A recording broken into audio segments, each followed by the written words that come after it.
Bathinda land allotment case में फंसे पंजाब के पूर्व वित्त मंत्री और बीजेपी नेता मनप्रीत बादल की गिरफ्तारी वारंट जारी कर दिया गया है। बठिंडा कोर्ट ने विजिलेंस ब्यूरो के मनप्रीत बादल को अरेस्ट कर पेश करने का आदेश दिया है। मनप्रीत बादल के विदेश भागने की संभावनाओं को देखते हुए उनके खिलाफ लुकआउट सर्कुलर जारी कर दिया गया है। इसी बीच मनप्रीत बादल ने अपनी जमानत याचिका भी वापस ले ली है। नहीं जी, मेरे तो सानू तो कोई ਉਹਦਾ नॉलेज नहीं, कोई इल्म नहीं ना साडी नॉलेज ਇਹ ਗੱਲ ਕਿਸੇ ਨੇ ਅਜੇ ਤੱਕ ਪੁਲਿਸ ਅਥਾਰਟੀਜ਼ ਨੇ ਕਿਸੇ ਨੇ ਨਹੀਂ ਦੱਸੀ। ਦੂਜੀ ਗੱਲ ਹੈ ਜੀ, ਲੁੱਕਆਊਟ ਨੋਟਿਸ ਕਾਹਦਾ, ਸਾਨੂੰ ਕਿਸੇ ਨੇ ਬੁਲਾਇਆ ਨਹੀਂ। ਜੇ ਜੱਜ ਸਾਹਿਬ ਬੁਲਾਉਣ ਅਸੀਂ ਨਾ ਜਾਈਏ, ਪੁਲਿਸ ਨੇ ਸਾਨੂੰ ਇੱਕ ਵਾਰੀ ਬੁਲਾਇਆ ਸੀ, ਅਸੀਂ ਆ ਗਏ, ਅਸੀਂ ਹਾਜ਼ਰ ਹੋ ਗਏ। ਸੰਡੇ ਨੂੰ FIR ਹੋਈ ਆ ਤੇ ਅੱਜ ਲੁੱਕਆਊਟ ਨੋਟਿਸ 2 ਦਿਨਾਂ 'ਚ ਕੀ ਹੋ ਜੇ ਲੁੱਕਆਊਟ ਨੋਟਿਸ।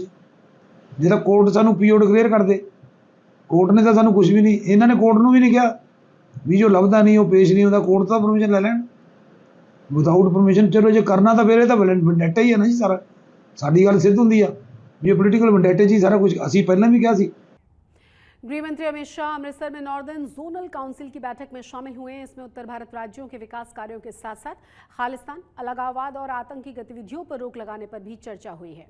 बैठक में अमित शाह के साथ पंजाब हरियाणा के मुख्यमंत्री और जम्मू कश्मीर के LG भी शामिल हुए। जानकारी के मुताबिक इस बैठक में पंजाब के CM भगवंत मान ने 7 अहम मुद्दों को उठाया है। भगवंत मान ने सबसे पहले पंजाब में बाढ़ का मुद्दा रखा। पंजाब यूनिवर्सिटी पर हरियाणा के दखल का भी मुद्दा उठाया। चंडीगढ़ का मुद्दा भी एक बार फिर गृह मंत्री के सामने रखा गया है।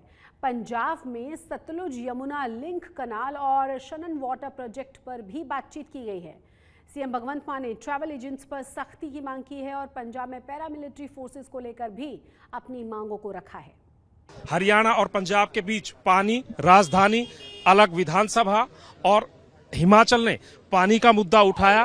पंजाब ने केंद्र सरकार से सीमावर्ती राज्य होने की वजह से अर्धसैनिक बलों की जो तैनाती होती है उसका मुद्दा उठाया है कि अर्धसैनिक बलों की तैनाती के समय केंद्र सरकार राज्य से पैसा लेती है। चूंकि पंजाब एक सीमावर्ती राज्य है, भारत पाकिस्तान की लंबे इलाके में सीमा लगती है, लिहाजा अर्धसैनिक बलों की तैनाती का पैसा केंद्र सरकार खुद उठाए। और ये तस्वीरें आप देख सकते हैं, कई राज्यों के मुख्यमंत्री, जैसा मैंने बताया था, इस उत्तर क्षेत्रीय काउंसिल में 7 राज्य आते हैं जिसमें जम्मू कश्मीर से लेकर राजस्थान तक का इलाका है।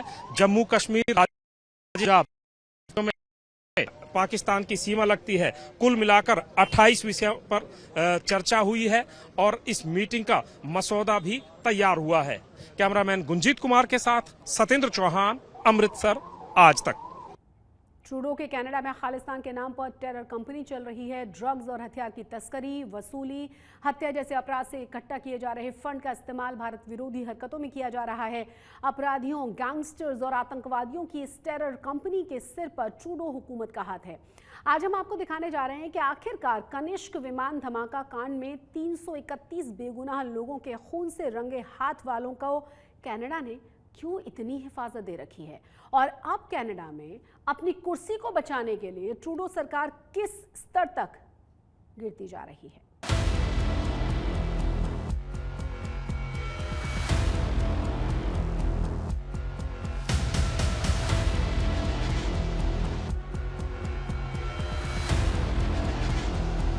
कनाडा में खालिस्तान के नाम पर खून बहाने की धमकी देने वालों का ये प्रदर्शन भारतीय दूतावास के बाहर प्रायोजित किया गया है। ताजा बैनर, पोस्टर, झंडे बनवाकर, छपवाकर खालिस्तान समर्थक गैंग सड़क किनारे इंतजार करते हैं उन लोगों के आने का जिन्हें खालिस्तान समर्थक आतंकवादियों ने अपने चंगुल में फंसा रखा है। कनाडा में भारत विरोधी धरना प्रदर्शन से लेकर कथित रेफरेंडम तक जितने भी तरह के आयोजन होते हैं उनमें ज्यादातर भारतीय सिखों की भीड़ तरह तरह के हथकंडों के जरिए जुटाई जाती है। अब खुलासा हुआ है कि कनाडा में खालिस्तान के समर्थकों में भीड़ जुटाने के लिए पंजाब से कनाडा तक अपराधियों, तस्करों, गैंगस्टर्स और आतंकवादियों का पूरा नेटवर्क मिलकर काम करता है। सूत्रों के मुताबिक खालिस्तान समर्थक गैंग 2 स्तर पर समर्थन जुटाने की कोशिश करता है। एक तो भारत से कनाडा जाने की चाहत रखने वाले नौजवानों पर इनकी नजर होती है, जिनका ये वीजा बनवाते हैं, उन्हें कनाडा बुलाते हैं, फिर खालिस्तान के नाम पर चल रहे तरह तरह के जरायम धंधे में शामिल करते हैं। इसके बाद जब भी भारत विरोधी प्रदर्शन में जरूरत होती है तो भीड़ दिखाने के लिए ऐसे ही एहसानमंद लोगों को बुलाया जाता है। सूत्रों के हिसाब से माने तो जो जानकारी भारतीय सरकार और इंटेलिजेंस एजेंसीज ने कनाडा के साथ शेयर की है उसमें काफी कुछ ऐसा मटेरियल है जहां पे ये भी बताया गया है कि डिमांड और सप्लाई मैट्रिक्स क्रिएट किया गया है। यानी तरीका ये है कि कनाडा में जो यूथ जाना चाहते हैं, जो पंजाबी जाना चाहते हैं, उनको किस तरह से एक्सप्लॉइट करते हैं ये खालिस्तानी। वो कहते हैं कि आपको वीजा दे देंगे, आपको कनाडा में आने की टिकट दे देंगे, उसके बदले प्रो खालिस्तान मूवमेंट को वो अपना सपोर्ट दें, समर्थन दें।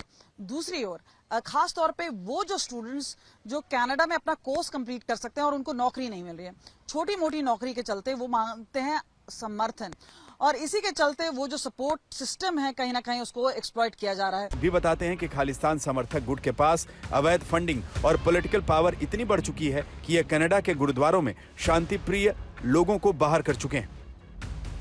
अब सर्री, ब्रैम्पटन, एडमंटन के करीब 30 से अधिक गुरुद्वारे इनके कब्जे में हैं। इन गुरुद्वारों में तमाम पदों पर ऐसे लोगों की भर्ती और तैनाती की जाती है जो खालिस्तान समर्थक होते हैं।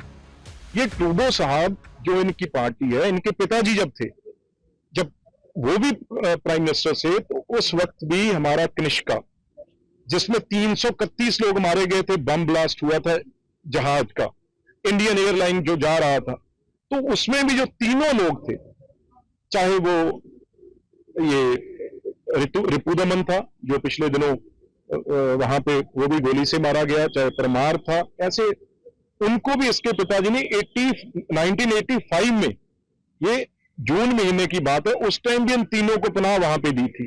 तो आज भी जो भी हमारे मोस्ट वांटेड गैंगस्टर हैं, जिसमें 12 गिनती है, 2 मर चुके हैं, निज्जर और सुखा। भारत की जमीन पर गुनाह कर भागने वाले इन गैंगस्टर्स को ट्रूडो अपनी जमीन पर सुरक्षित पनाह देते हैं, जबकि भारत में कई बार चिंता जताई कि पंजाब में वसूली का सबसे बड़ा रैकेट कनाडा में बैठे आतंकवादी और अपराधी चला रहे हैं। कनाडा से अनीशा माथुर, चंडीगढ़ से कमलजीत संधू और दिल्ली से जितेंद्र बहादुर सिंह के साथ आज तक ब्यूरो। भारत और कनाडा के रिश्तों में तनाव के बीच संगरूर से सांसद सिमरनजीत सिंह मान कौमी इंसाफ मार्च निकालने जा रहे हैं और इस मार्च से पहले उन्होंने भारत सरकार पर कई गंभीर आरोप भी लगा दिए हैं। भारत के वर्तमान हालात की तुलना की है नाजीवाद से। सुनिए जरा। आप चिट्ठी की बात कर रहे हैं, इन चिट्ठियों को लेकर आपका एक वीडियो वायरल हो रहा है, आपका एक इंटरव्यू वायरल हो रहा है, जिसमें कहा जा रहा है कि जो पंजाब के सिख हैं वो कनाडा जाते हैं, जहां दूसरे देशों में जाते हैं, वहां आप एक चिट्ठी देते हो, वहां पर वो PR हो जाते हैं। हाँ जी, क्या मामला सर? मामला ये है कि जितना भी जुल्म सिखों के ऊपर 1947, 1984 के बाद हुआ है और अब भी 2013 में हुआ है, जब भी जितने जितने जुल्म हो रहे हैं वो सब का रिकॉर्ड बनाया हुआ है और इंटरनेशनल कानून के मुताबिक हमने कहा है कि ये जो सिख है ये शिकार बना है हिंदुत्व के जुल्म का, तो इसको आप शरणार्थी बनाएं और इसको उधर पॉलिटिकल असाइलम दें। तो सारे दुनिया के मुल्क आपको फ़ख्र होना चाहिए कि आपके MP की चिट्ठी को मान के उनको पॉलिटिकल असाइलम दे रहे हैं। तो इससे खफा होने की क्या बात है।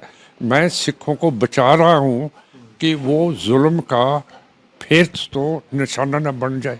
सर मतलब कि आपके पास जो मुसीबतें में हैं, जहाँ पर लोग वो आपके पास आते हैं, वही लोग आते हैं, मतलब किनको चिट्ठी देते हैं वो? जो जिनको मुसीबत है, जिसको डर है कि हमको पकड़ के और ख़त्म कर देंगे, जैसे सरबजीत सिंह का भी मैंने बताया है, और जो मेरे ऊपर वो इंस्पेक्टर ने कहा कि इस चिट्ठी का कितना पैसा लिया है, तो मैं पैसे लेने वाला हूँ, बताइए।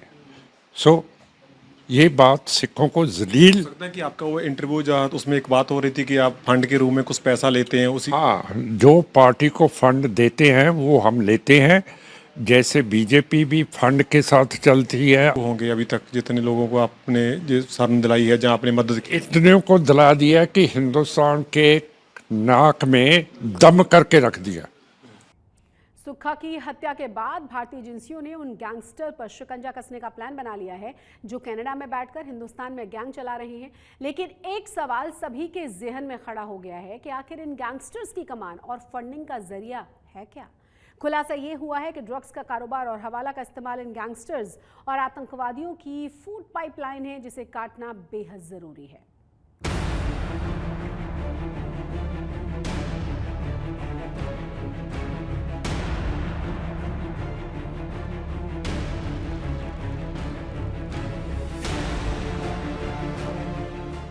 हरदीप सिंह निज्जर अब मारा जा चुका है। सुखदूल सिंह उर्फ सुक्खा दुने के 20 सितंबर को मारा गया।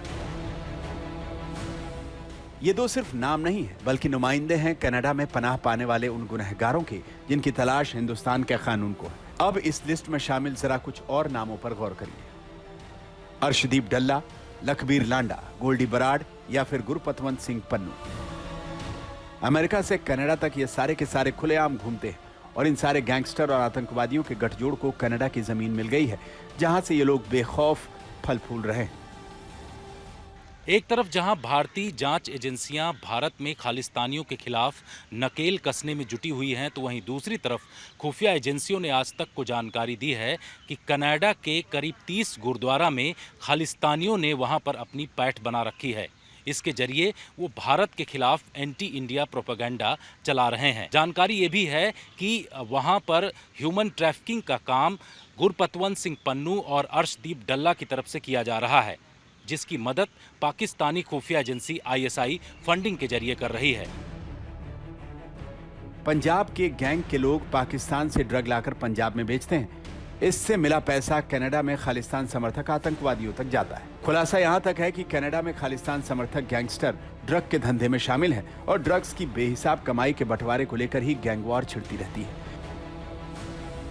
सूत्रों के मुताबिक जो जानकारी मिली है कि पिछले दिनों केंद्रीय जांच एजेंसी NIA ने चार्जशीट दाखिल की है। इसमें पेज नंबर 68 से 72 के बीच जिस बात का जिक्र है वो गौर करने लायक है। हथियारों और ड्रग की तस्करी के पैसों से ही कनाडा में खालिस्तान समर्थक आतंकवादियों को फंडिंग हो रही है। नशे की सौदागरी से जो रकम इकट्ठा होती है उसका इस्तेमाल आतंकवाद को पालने पोसने और फिल्म इंडस्ट्री में पैसा लगाने के लिए किया जा रहा है। ये आतंकी कनाडा में खेलों में भी ड्रग की सप्लाई का बड़ा हिस्सा लगाकर मोटा मुनाफा कमा रहे हैं। चार्जशीट के हवाले से यह खुलासा हुआ है कि लॉरेंस बिश्नोई के साथ हवाला लेन देन के सबूत मिले हैं। 2019 से 21 के बीच लॉरेंस बिश्नोई और दूसरे गैंग ने 13 बार हवाला के जरिए खालिस्तान समर्थक आतंकवादियों को 5 लाख से 60 लाख रुपए तक की रकम भेजी।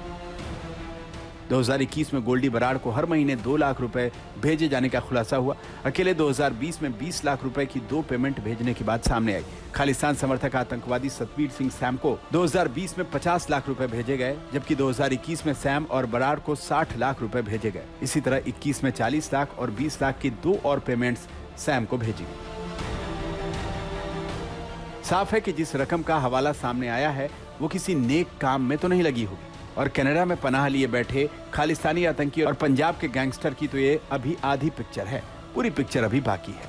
कनाडा से अनीशा माथुर और दिल्ली से जितेंद्र बहादुर सिंह और कमलजीत संधू के साथ आज तक ब्यूरो।